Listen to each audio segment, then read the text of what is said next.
మిత్రులందరికీ పులి కన్ను వైడ్ ఐ ఛానల్లోకి స్వాగతం, పునః స్వాగతం. ఈ తరం కోసం మహాభారతం మనం 10వ అంకంలోకి వచ్చాం.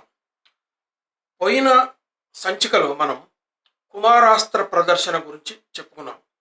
అందులో కర్ణుడు మధ్యలో కార్యక్రమంలో దూరడం, దాని పరిణామాలు, కర్ణుడి కులం ప్రసక్తి, ఆ తర్వాత జరిగిన పరిణామాలు, ఇవన్నీ మనం చెప్పుకున్నాం. అయితే ఆ తరువాత జరిగిన పరిణామాల గురించి ఇప్పుడు మాట్లాడుకుందాం. కుమారాస్త్ర విద్యా ప్రదర్శనలో ద్రోణాచార్యుల వారి ప్రతిభ అందరికీ తెలిసిపోయింది. ప్రపంచం అంతా తెలిసింది ఒక రకంగా. ఎందుకంటే కుమారాస్త్ర విద్యా ప్రదర్శనకు రాజకుటుంబం వాళ్ళు మాత్రమే కాకుండా వాళ్ళ సామంతరాజులందరూ కూడా వచ్చారు. అంతేకాదు, ద్రోణాచార్యుల శిష్యులలో ఈ సామంతరాజులకు చెందినటువంటి రాజకుమారులు కూడా అందులో ఉన్నారు. వాళ్ళ ప్రదర్శనలు కూడా వాళ్ళందరూ చూశారు. దీనివల్ల ద్రోణాచార్యులు ఎంత గొప్పగా వాళ్లకు విద్యాభ్యాసం చేర్పించాడో, ఎంత గొప్పగా వివిధ శస్త్రాస్త్ర విద్యలను వాళ్ళకు నేర్పాడో ప్రపంచానికి తెలిసింది. ఇలా అయిన తర్వాత ఇక్కడే కథ ఒక మలుపు తిరుగుతుంది. ఈ కథ ఇక్కడ మలుపు తిరగటం అన్నది అసలు మొత్తం మహాభారతాన్ని మలుపు తిప్పగలిగేటటువంటి సంఘటనలు ఇక్కడ జరిగినాయి. అయితే మామూలుగా మహాభారత కథను వినేవాళ్ళు కానీ, మహాభారత కథను గురించి ఆలోచించేవాళ్ళు కానీ ఈ గురుదక్షిణ విషయం అంత సీరియస్గా పట్టించుకోరు. ఇక్కడ ఏం జరిగింది అన్నది అంత సీరియస్గా పట్టించుకోరు. ఈ ప్రవచనకారులు వగైరా వగైరా మిగతా చెప్పేవాళ్ళు కూడా కొన్ని ఘట్టాల విషయంలో వాళ్ళ ధ్యాస పెట్టరు. ఇక్కడ జరిగిందని మనం గమనించాలి. ఏమంటాడంటే ఆయన, ద్రోణాచార్యులు, ఇంతకాలం నేను మీకు విద్య నేర్పించాను, నా దగ్గర శస్త్రాస్త్ర విద్యలన్నీ మీరు నేర్చుకున్నారు, కాబట్టి నాకు గురుదక్షిణ కావాలంటాడు. అదొక సంప్రదాయం ఉండింది పాతకాలంలో. గురుదక్షిణ అంటే నిన్న మొన్నటి దాకా, అంటే ప్రజాస్వామ్య యుగంలో, ఆధునిక కాలంలో గవర్నమెంట్కి ఫీజులు కడతాం, లేకపోతే ప్రైవేట్ ఇన్స్టిట్యూట్స్కి ఫీజులు కట్టి విద్య నేర్చుకుంటాం. గురు శిష్య సంబంధం అన్నది పోయి టీచర్ స్టూడెంట్ సంబంధం వచ్చింది, ఇది వేరే విషయం. కానీ గురువు గారు ద్రోణాచార్యులు ఆయన తనకు దక్షిణ కావాలని అడిగాడు. ఏం కావాలన్నా ఇస్తాము, మడులు కావాలా, మాన్యాలు కావాలా, ఒక రాజ్యం కావాలా, ఏం కావాలో మీరు అడగండి, బంగారం కావాలా, వెండి కావాలా, వాహనాలు కావాలా, రథాలు కావాలా, ఏం కావాలి అడగమని మహారాజులు వీళ్ళందరూ అంటారు. ఇవన్నీ నాకేమొద్దు, ఈ కుమారులు ద్రుపద రాజుని బంధించి తీసుకురావాలి, యుద్ధం చేసి బంధించి తీసుకురావాలి అంటారు. అన్నప్పుడు ఈ బాధ్యత ఎవరికి ఇచ్చారు? అప్పటిదాకా తన దగ్గర విద్య నేర్చుకున్నటువంటి శిష్యులకు, కురు కుమారులకు, అంటే ధృతరాష్ట్ర కుమారులకు, పాండు కుమారులకు చెప్పారు. నిజానికి కురుకుమారులు, పాండు కుమారులు కలిసి వెళ్ళొచ్చు. కానీ శకుని సలహాతోటి దుర్యోధనుడు ఇక్కడ ఒక మెలికి పెడతాడు. ఏం పెడతారంటే, ఇద్దరూ కలిసిపోయి ద్రుపదును జయించి తీసుకొస్తే మేమున్నా కూడా పెద్దవాళ్ళు ధర్మరాజు కాబట్టి ధర్మరాజు పేరు పోతుంది, పాండవులు మహావీరులు వాళ్ళకే పేరు పోతుంది, అలా కాకుండా మేము ముందుగా మేమే వెళ్ళి దాడి చేస్తాం ద్రుపదుడిని అని చెప్పి దుర్యోధనుడు అంటాడు. ద్రోణుడికి తెలుసు ఏం జరుగుతుందో తెలుసు కనుక, సరే మీరు పోయిరండి అని అంటాడు ఆయన. అయితే ఈ 100 మంది కౌరవ సోదరులందరూ కూడా ద్రుపద రాజ్యం మీద, అంటే పాంచాల రాజ్యం మీద దాడి చేస్తారు.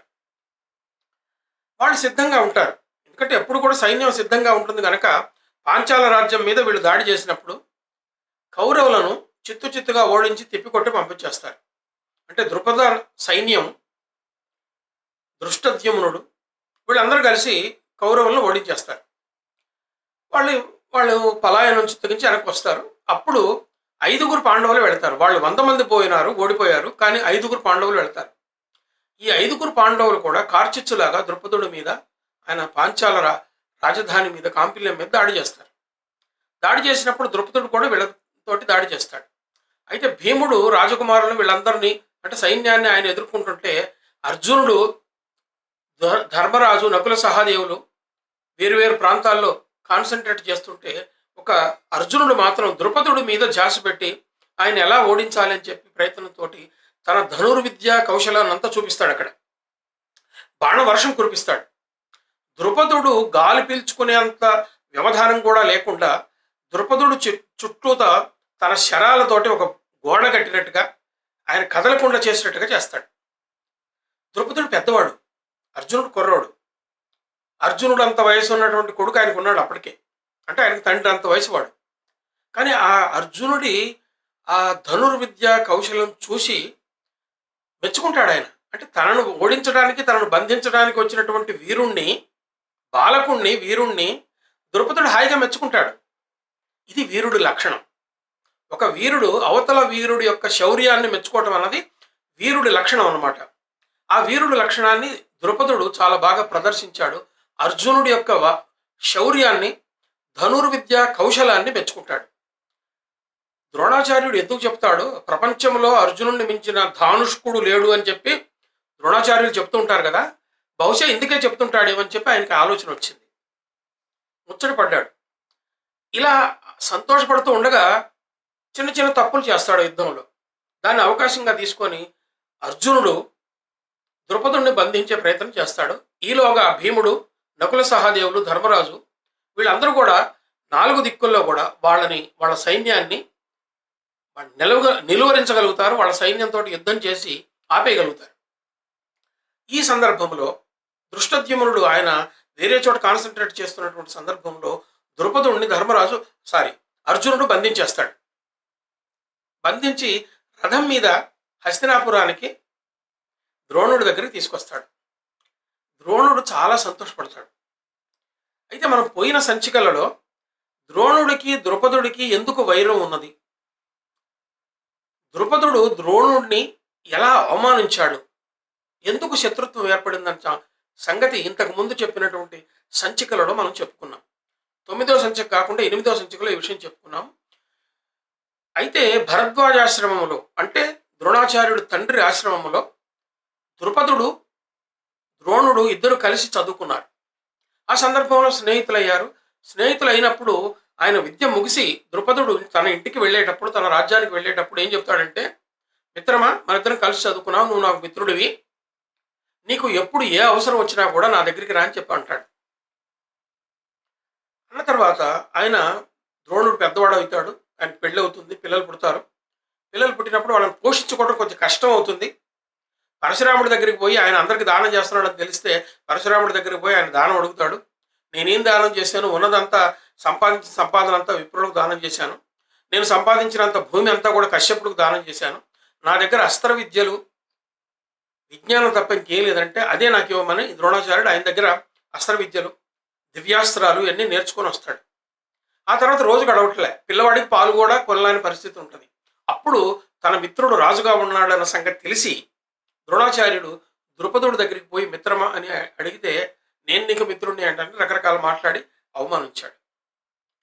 ఆ అవమానం ఈయనకి మనసులో దృష్టిలో పెట్టుకుని ఉన్నాడు. దృష్టిలో పెట్టుకొని ఉండటం వల్ల ఆ పగ తీర్చుకోవాలనుకుంటాడు. పగ తీర్చుకోవాలని చెప్పి అదను కోసం వేచి ఉంటాడు. అంటే ఇటు కురుకుమారులు, పాండుకుమారులు విద్య నేర్చుకొని విద్య అంతా పూర్తయిన తర్వాత గురుదక్షిణ అడిగి ఆ రకంగా ద్రుపదుడిని బంధించి తెచ్చి తను పగ తీర్చుకుంటాడు. పగ తీర్చుకొని ఆయన ఏమంటాడంటే, నన్నయ్య గారు ఇదే ఆదిపర్వంలో మనకు ఒక చాలా ముఖ్యమైనటువంటి పద్యం ఉంటుంది, విదురుడి పద్యం. అది ఏంటంటే విదురుడి పద్యం అది పగ అడంగునే అంటాడు. అంటే పగ ద్వారా పగ ఇంకా పెరుగుతుంది కానీ తగదు కదా అని చెప్పి ఒక రుచిరార్థ సూక్తిని నన్నయ్యగా చెప్తాడు ఆయన. ఇది సరిగ్గా అమలు అవుతుంది. అంటే ఇక్కడ దీనికి సరిపోతుంది. ఆయన ద్రుపదుణ్ణి రథంలో తాళ్లు పెట్టి కట్టి బంధించినటువంటి ద్రుపదుణ్ణి బంధనాలు విడిపించి ఆయనతో మాట్లాడతాడు. స్నేహితుడు కదా మాట్లాడతాడు. ఏమంటాడంటే, వీరెవరయ్యా ద్రుపద మహారాజులే, ఇట్లు కృపణులై పట్టువడన్ వీరికి వలసనే, అహహ మహారాజ్య మదాంధకారమది వాసెనొక్కో అంటాడు. ఈ పద్యం నన్నయ్య గారి ఈ పద్యం చాలా ప్రసిద్ధమైనది. ఇందులో ఉన్నటువంటి వ్యంగ్య వైభవం తప్పనిసరిగా తెలుసుకోవాల్సిందే. ఎవరయ్యా ఈయన మహారాజులా, అబ్బో అహహా అని నవ్వటాన్ని కూడా పద్యంలో రాస్తాడు. అది ఇక్కడ చాకచక్యం. పద్యంలో ఆయన నవ్విన విషయాన్ని కూడా రాస్తే అహహా అని చెప్పి ఒక ధ్వని అనుకరణ పదాన్ని పెడతాడు అక్కడ. అది నిజానికి పదం కాదు, అహహా అన్నది ధ్వని అనుకరణ శబ్దం. అక్కడ ఎవరయ్యా వీరెవరయ్యా, ఎవరయ్యా ఈయన అని ఒక వ్యంగ్యం చూపించడం అనమాట. ద్రుపద మహారాజులే ఇట్లు కృపణులై దయతోటి పట్టుబడ్డారు కదా, వీరికి వలసనే పట్టుపడాల్సి వచ్చింది కదా ఈయనకి. మహారాజ్య మదాంధకారమది వాసనొక్కో. మహారాజ్యంతో వచ్చినటువంటి మదం తగ్గిపోయింది కదా అంటాడు. మాటలతోటి చిత్రవద చేస్తాడు. అందుకే మాట అన్నదే చాలా పలుకు, చాలా వాడి అయినటువంటిది. అది ఆయుధం కన్నా మాటతో కొడితే చాలా ప్రమాదం అది. ఇంకా ఏమంటాడు చూడండి. ఇంకనైనా మమ్ము ఎరుంగనగునొక్కో అనుచు నుల్ల ఉల్లసంబులాడి ద్రుపదు విడిచిపుచ్చే గురుడు విప్రుల ఎలుకయు దృఢ హుతాశనంబు దీర్ఘమగునే అంటాడు. విప్రులకు అలుక కలిగితే బ్రాహ్మణులకు కోపం వస్తే ఎలా ఉంటుందో చూడవయా. నువ్వు రాజువి, నువ్వు బ్రాహ్మడివి, నువ్వు పేద బ్రాహ్మడివి నన్ను ఎక్కిరించావు కదా. కొడుకుకి పాలు కూడా కొనలేని పేద బ్రాహ్మడివి, నువ్వు నాకు స్నేహితుడు అంటే ఎక్కిరించావు కదా. బ్రాహ్మణుడు శక్తి అంటూ తెలిసిందా నీకు? నువ్వు మహారాజు కదా, బ్రాహ్మణుడి శక్తి తెలుసుకో అంటాడు. అందుకే ఇక్కడ వేమన పద్యాలలో చాలా విషయాలు ఇక్కడే తెలుస్తాయి. ఇక్కడే ఏం తెలుస్తాయంటే, ఇక్కడ వాడు ద్రుపదుడు పట్టుకొచ్చారు, కావాలంటే చంపేసేసేయచ్చు. ద్రోణాచార్యుడు ద్రుపదుడు చంపొచ్చు. అసలు నిజానికి పాండవులకే చెప్పి వాళ్ళు చంపేసి రండి అని చెప్పొచ్చు, కానీ చెప్పలే. బంధించి తీసుకురమ్మంటాడు. బంధించి తీసుకురమ్మని అన్న తర్వాత తనే స్వయంగా చంపొచ్చు, కానీ చంపలే. చంపదగిన ఎట్టి శత్రువు తన చేత చిక్కినేని కీడు చేయరాదు, పొసగ మేలు చేసి పొమ్మనుటే చావు. విశ్వదాభిరామ వినురేమన్నాడు. ఇన్ని ద్రుపదుడిని చంపకుండా మేలు చేసి, అంటే కట్లు ఊడదీసి బంధ విముక్తులు చేసి ఇక పోవయ్యా అంటాడు. సూటిపోటి మాటలతో ఆయన్ని మానసికంగా చిత్రవద చేస్తాడు. ద్రోణుడు చేసిన పగ తీర్చుకోవటం ఇది. అయితే ద్రోణుడు పగ తీర్చుకోవటం అన్నది ఇది ఇక్కడ ఆగలేదు. అది ఎక్కడ దాకపోయింది అంటే, ఆయన ఇంతకు ముందే ద్రోణుడి మీద పగ తీర్చుకోవటానికి ఆయన, అంటే ద్రుపద మహారాజు ద్రోణాచార్యుడి మీద పగ తీర్చుకోవాలని చెప్పి ఒక యజ్ఞం చేస్తాడు. ఆ యజ్ఞంలోనే దృష్టద్యుమ్నుడు పుడతాడు.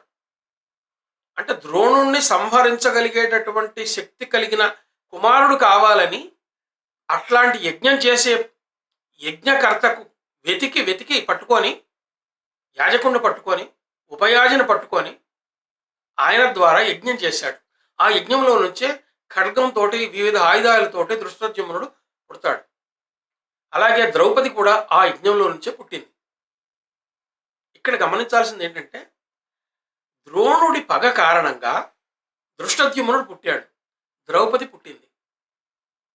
అట్లాగే ద్రౌపది తన కుమార్తెకు అర్జునుడు లాంటి వరుడు కావాలని ఆయన అప్పుడు అనుకుంటాడు, ద్రుపదుడు అనుకుంటాడు. ఆ కారణంగానే అర్జునుడు మాత్రమే ఛేదించగలిగేటటువంటి మత్స్యంత్రాన్ని పెట్టిస్తాడు. తర్వాత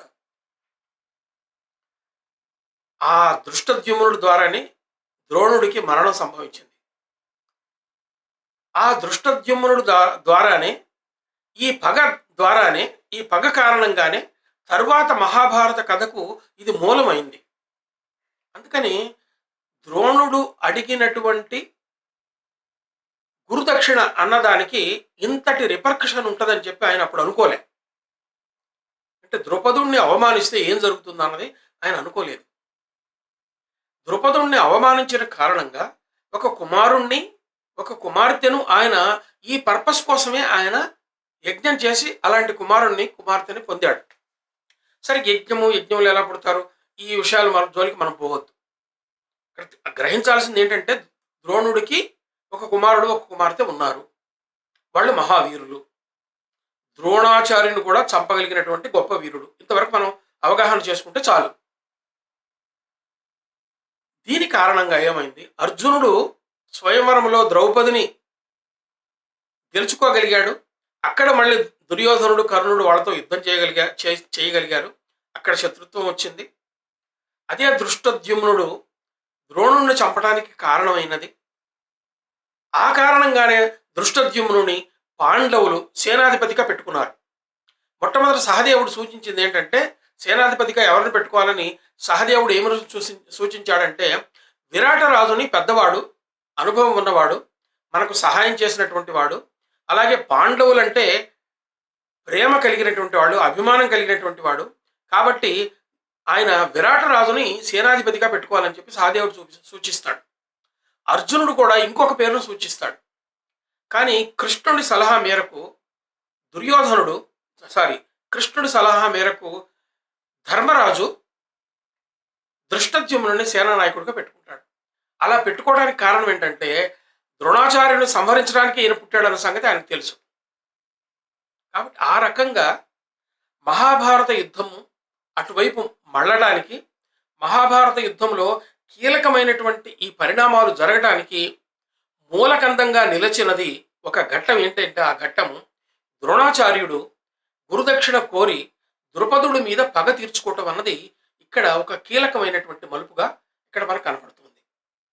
కానీ చాలామంది తరువాత జరిగినటువంటి మహాభారత కథను విశ్లేషించేటప్పుడు కానీ, మహాభారత కథను చదివి అర్థం చేసుకునే క్రమంలో కానీ ద్రోణుడి పగ, ద్రుపదుడి మీద చూపించినటువంటి ద్రోణుడి పగ ఇంతదాకా తీసుకొస్తుందని, ఈ పరిణామం జరుగుతుందని చెప్పి అక్కడ చాలామంది ఊహించలేరు.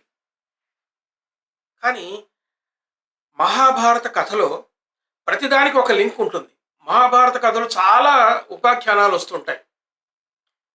నౌషుడి కథ కానీ, వృతాసురుడి కథ కానీ, లేకపోతే యయాతి చరిత్ర కానీ, లేకపోతే రురు ప్రమద్వరుల చరిత్ర కానీ, అంతకుముందు ఉన్నటువంటి జనమేజయుడు ఆయన ఒంటి స్తంభం మేడ కట్టుకోవటం కానీ, వీటన్నీ కూడా మూల కథ స్రోతస్సులుగా అలా నడుస్తూ పోతూ ఉంటే ఈ ఉపాఖ్యానాలన్నిటికీ కూడా ఈ మూల కథతోటి సంబంధం ఉంటుంది. నిజానికి ద్రోణాచార్యుడు పగ, ద్రుపదుడు, ఈయన గురుదక్షిణ వీటన్ని వదిలిపెట్టి కూడా మహాభారతం చదువుకుంటే వెళ్ళిపోవచ్చు. కానీ దీని ప్రభావం ఎంత ఉంటుందో తర్వాత తెలియాలంటే ఇది కూడా చాలా ఇంపార్టెంట్ అన్నమాట. దీని తర్వాత జరిగిన పరిణామం ఏంటంటే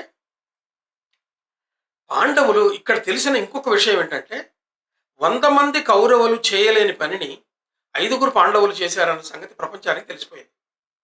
ప్రపంచానికి తెలిసినటువంటి విషయం ఏంటంటే దుర్యోధనుడు తన 100గురు సోదరులు అంటే 99 మంది సోదరులు కలిసి ద్రుపదుడి మీద దాడి చేశారు, యుద్ధానికి వెళ్ళారు. కానీ 100గురు కూడా ఓడిపోయి వెనక్కి తిరిగి వచ్చారు. ఆ తరువాత దుర్యోధనుడి ఆలోచన, ఆయన ఏమనుకున్నాడంటే పాండవులతో కలిసి యుద్ధం చేస్తే పాండవులకు పేరు వస్తుంది, మాకు పేరు రాదు, కనుక మేము విడిగా పోతాము, విడిగా యుద్ధం చేస్తాము, అందువల్ల మాకు పేరు వస్తుంది అనుకున్నాడు.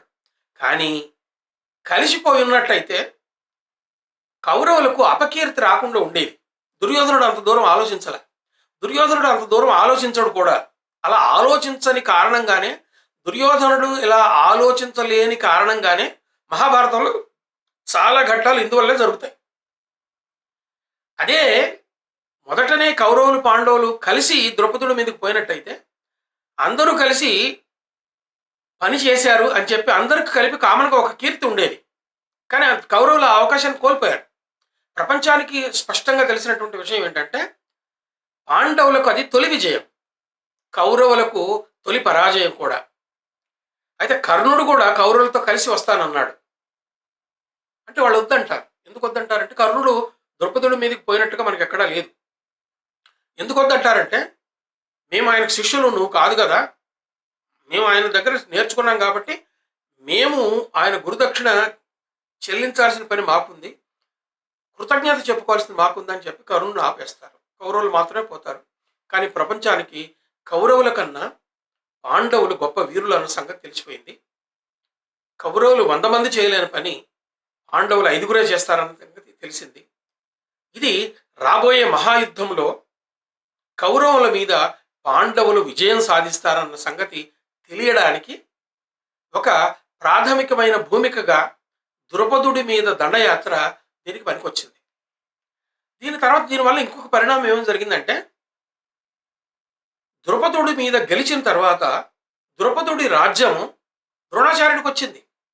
ఎందుకంటే ద్రోణాచార్యుడికి ఒప్పచెప్పేస్తారు, కౌరవులు పాండవులు ఒప్పచెప్పేస్తారు. ఒప్పచెప్పినప్పుడు ఒక రాజు మీద గెలిచిన వాడికి ఆ రాజ్యం అంతా వచ్చేస్తుంది. అయితే ఆయన ద్రోణాచార్యుడు ద్రుపదుడితో అంటాడు, ఏమయ్యా మహారాజా, నేను నీ కొలువుకు వచ్చినప్పుడు ఒక 2, 3, 4 గోవులు నువ్వు నా కుమారుడికి పాలు పట్టడానికి పనికొస్తానంటే నువ్వు అంత అవమానించావు కదా, ఇప్పుడు నీ రాజ్యం మొత్తం నా దగ్గరకు వచ్చేసింది, నిన్ను కావాలంటే ఉత్త చేతులతో పంపించేసేయచ్చు. కానీ నేను పంపను. నేను నీ రాజ్యంలో సగం రాజ్యమే నేను తీసుకుంటాను. సగం నీకు ఇచ్చేస్తానని చెప్తాడు. ఈ కారణంగా పాంచాల రాజ్యం అంటే ద్రుపదుడుకు చెందినటువంటి పాంచాల రాజ్యము ఉత్తర పాంచాలము, దక్షిణ పాంచాలముగా 2 భాగాలుగా విడిపోయింది. ఉత్తర పాంచాలాన్ని ద్రోణుడు తీసుకుంటాడు. దక్షిణ పాంచాలాన్ని ద్రుపదుడు వదిలేస్తాడు. ఆ ఉత్తర పాంచాలంలో తన కుమారుడు అశ్వత్థామని అక్కడ పెడతాడు. అంటే కురు రాజ్యానికి యుద్ధంలో సహకారం చేసినటువంటి రాజ్యాలలో ఉత్తర పాంచాలం కూడా ఒక రాజ్యం. కాబట్టి ఇక్కడ అశ్వత్థామ తిరిగి కౌరవుల దగ్గరే ఉండిపోవడానికి, దుర్యోధనుడి పక్షాన యుద్ధం చేయడానికి ఇది కూడా ఒక కారణమైంది. కాబట్టి తరువాత జరిగినటువంటి మహాభారతంలో చాలా కీలకమైనటువంటిది ద్రుపదుడు మీద దండయాత్ర, ద్రుపదుడిని బంధించి తీసుకురావడం, ద్రోణాచార్యుడి పగ. అంటే పగ వల్ల పగ పెరుగుతుంది కానీ పగ తగ్గదు అని చెప్పడానికి ఇది ఒక చాలా పెద్ద ఉదాహరణ అన్నమాట. ద్రోణాచార్యుడి పగ మహాభారత యుద్ధానికి జరిగినటువంటి రకరకాల కారణాల్లో ఒక ప్రధాన కారణం. మిత్రులారా, ఈ వీడియో మీకు నచ్చితే లైక్ చేయండి, మీ బంధుమిత్రులకు షేర్ చేయండి. ఇలా ఈ తరం కోసం మహాభారతం పలానా వారు చెప్తున్నారు వినండి అని చెప్పి యువతరం వాళ్ళకు మీరు చెప్పండి. అలాగే నా ఛానల్ పులి కన్ను సబ్స్క్రైబ్ చేసి పక్కనున్న బెల్ ఐకాన్ నొక్కండి. దీనివల్ల ఎక్కువ మంది దీన్ని ఉచితంగా చూసేటటువంటి అవకాశం ఉంటుంది. నేను ఎపిసోడ్ని అప్లోడ్ చేయగానే మీకు నోటిఫికేషన్ వచ్చి చూసేటటువంటి అవకాశం కలుగుతుంది. మనం వచ్చే సంచికలో ధర్మరాజుకి యువరాజ పట్టాభిషేకం ఎందుకు చేశాడు, ఎలా చేశాడు, ఆ తర్వాత ఆయన ఎట్లా పరిపాలించాడు, ఆ తర్వాత ఏం జరిగింది, ఈ విషయాలన్నీ కూడా మనం వచ్చే సంచికలో చెప్పుకుందాం. అప్పటిదాకా చూస్తూనే ఉండండి పులి కన్ను, the wide I on Telugu literature. నమస్తే.